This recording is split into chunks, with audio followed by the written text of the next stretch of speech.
brought to you by Palvi Agrico. आता शेतीसाठी जे काही लागणार ते घरपोच मिळणार, तेही मोबाईलच्या एका क्लिकवर. 2 मिनिट तुम्ही बोला आणि मग ते काय जितकं बोलायचं.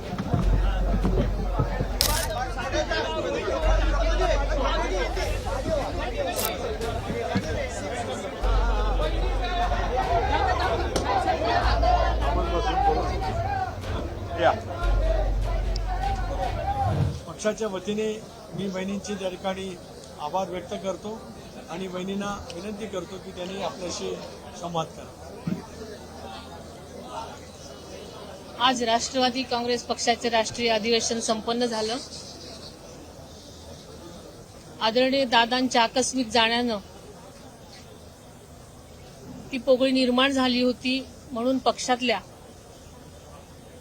सर्वच कार्यकर्त्यांनी, नेत्यांनी आणि पक्षाच्या सर्वच पदाधिकाऱ्यांनी मला हे अध्यक्षपद स्वीकारावं अशी विनंती केली. आदरणीय दादांनी 35 वर्ष काम करत असताना महाराष्ट्रातील प्रत्येक व्यक्ती एका कुटुंबासारखं त्यांनी जपलं होतं. त्यांची स्वप्न अशीच अर्धवट सोडून ते अचानक आपल्यातून निघून गेले आणि सगळ्यांची एकच इच्छा होती की दादांच्या जागी आपण जर आलात तर आपण सगळे मिळून सगळ्यांच्या साथीनं दादांची ही स्वप्न पूर्ण करू. पक्षातल्या सगळ्यांचाच आग्रह आणि विनंती होती आणि ह्या सगळ्यांच्या मनामधला विश्वास आणि मला साथ देण्याची त्यांची हमी, या सगळ्याच गोष्टींमुळे मी हे आजचं पद स्वीकारलेलं आहे आणि आम्ही सगळेच मिळून संपन्न महाराष्ट्रासाठी, पक्षवाढीसाठी आणि पक्षातल्या सगळ्याच तळागाळातल्या लोकांपर्यंत त्यांच्या कल्याणासाठी झटण्याचं आम्ही आश्वासन दिलेलं आहे. धन्यवाद.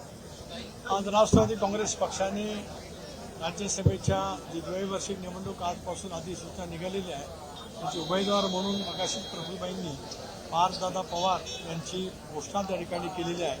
त्याच्यामुळे योग्य वेळेला त्यांचं नामनिर्देशन पत्र पक्षाच्या वतीने आणि महायुतीच्या वतीने त्या ठिकाणी दाखल केलं जातं.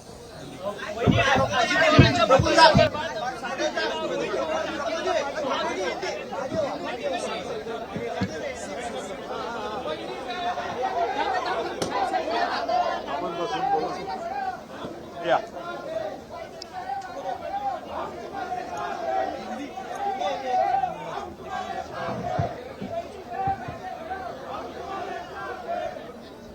आज राष्ट्रवादी कांग्रेस पार्टी के राष्ट्रीय अधिवेशन में